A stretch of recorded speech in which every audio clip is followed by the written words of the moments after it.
What is diabetes? Diabetes is a chronic, long-lasting, health condition that affects how your body turns food into energy. Most of the food you eat is broken down into sugar, also called glucose, and released into your bloodstream. When your blood sugar goes up, it signals your pancreas to release insulin. Insulin acts like a key to let the blood sugar into your body's cells for use as energy.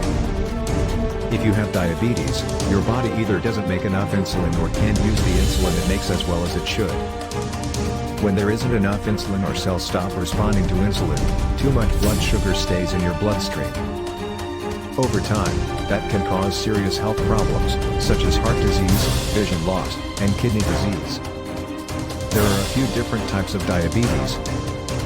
Type 1 diabetes is an autoimmune disease. In the pancreas, where insulin is produced, the immune system attacks and destroys beta cells. It is unknown what is causing this attack. This kind of disease is present in approximately 10% of patients with diabetes. Type 2 diabetes occurs when your body becomes insulin resistant, and your blood accumulates excess sugar that cannot be absorbed by your body. Prediabetes occurs when our blood sugar level is above normal, but not high enough to be diagnosed with type 2 diabetes. Gestational diabetes is defined as elevated blood sugar levels throughout pregnancy. This kind of diabetes is caused by the placenta's production of insulin-blocking substances. Diabetes insipidus, despite its name, is an uncommon illness that is unrelated to diabetes mellitus. It's a separate condition in which your kidneys drain an excessive amount of fluid from your body. Why is it critical for diabetic patients to be diagnosed as soon as possible? Diabetes is one of the most common chronic diseases afflicting the world today, and more attention on prevention and screening is needed. Diabetes problems are far more dangerous if a person who is diabetic for various reasons is not adequately identified and treated. Premature heart disease and stroke, as well as blindness, limb amputations, and kidney failure, were amongst the complications faced by diabetic patients. This is why early detection of prediabetes is crucial so that patients are aware of their condition and can act quickly before it worsens, avoiding serious complications that can decrease the quality of life. Prediabetes, despite taking several years to develop, is still a risk factor for the development of microvascular and macrovascular disorders, as well as their consequences, and is still a risk factor for the development of type 2 diabetes in the future.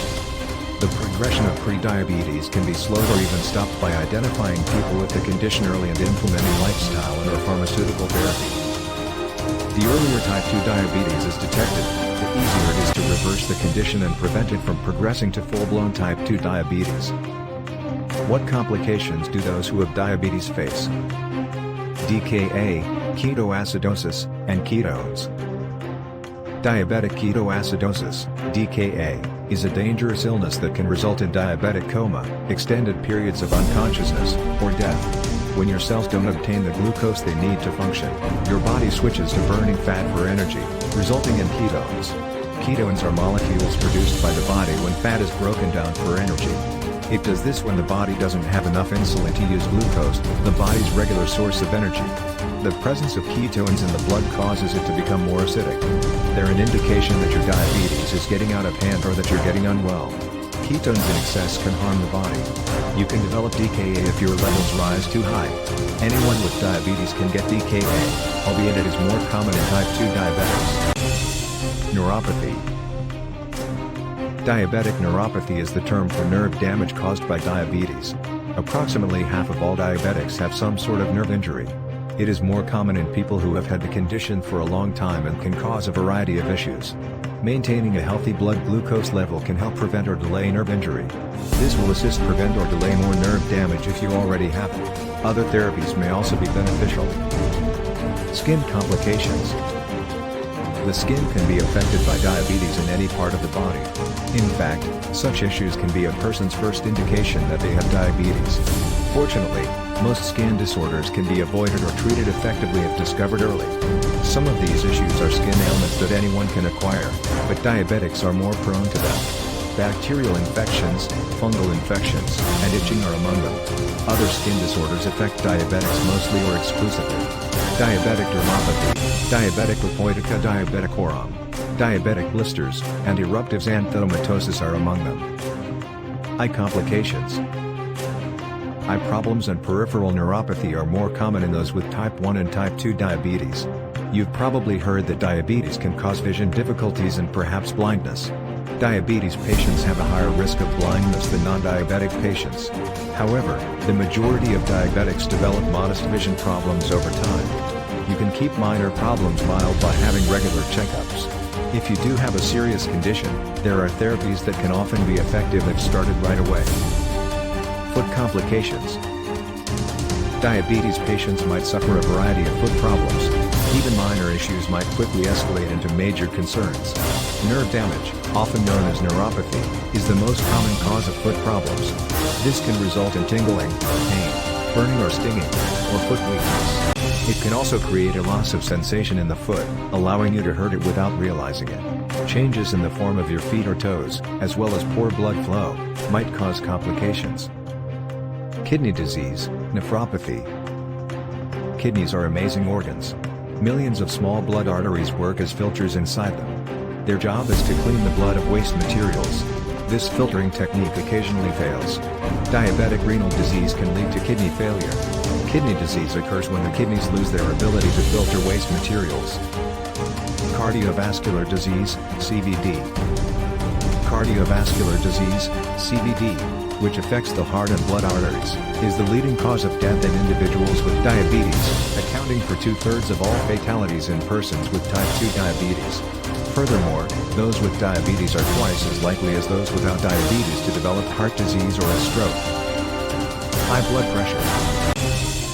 Nearly 1/3 of all adults in the United States have high blood pressure, and 2/3 of diabetics have high blood pressure or take blood pressure drugs. When your blood pressure is high, your heart needs to work harder, which increases your risk of heart disease, stroke, and other issues. You might not realize it, but high blood pressure does not go away on its own. This could involve lifestyle and nutritional modifications, as well as medication if your doctor prescribes it. Stroke or cerebrovascular accident, CVA. When the blood flow to a portion of your brain is suddenly cut off, a stroke occurs. After that, brain tissue is harmed. The majority of strokes occur when a blood clot in the brain or neck stops a blood vessel. A stroke can result in difficulty moving, pain, numbness, and difficulties thinking, remembering, or speaking. Following a stroke, some people experience emotional issues such as depression. How to treat diabetes. Balanced diabetes treatments. Although a multitude of factors play a part in diabetes treatment, the importance of a well-balanced, well-coordinated diabetes treatment for all diabetics cannot be overstated. Each patient's chance of getting diabetes complications is reduced with consistent and effective treatment. The fundamentals of diabetes treatment are outlined here for each diabetic type. Treatment of type 1 diabetes. Treatment for type 1 diabetes is a daily task.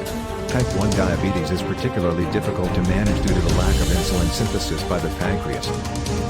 Treatment of type 2 diabetes. Dietary control, exercise, home blood glucose testing, and, in some circumstances, oral medicine and/or insulin are all common treatments. Insulin injections are required by about 40% of patients with type 2 diabetes.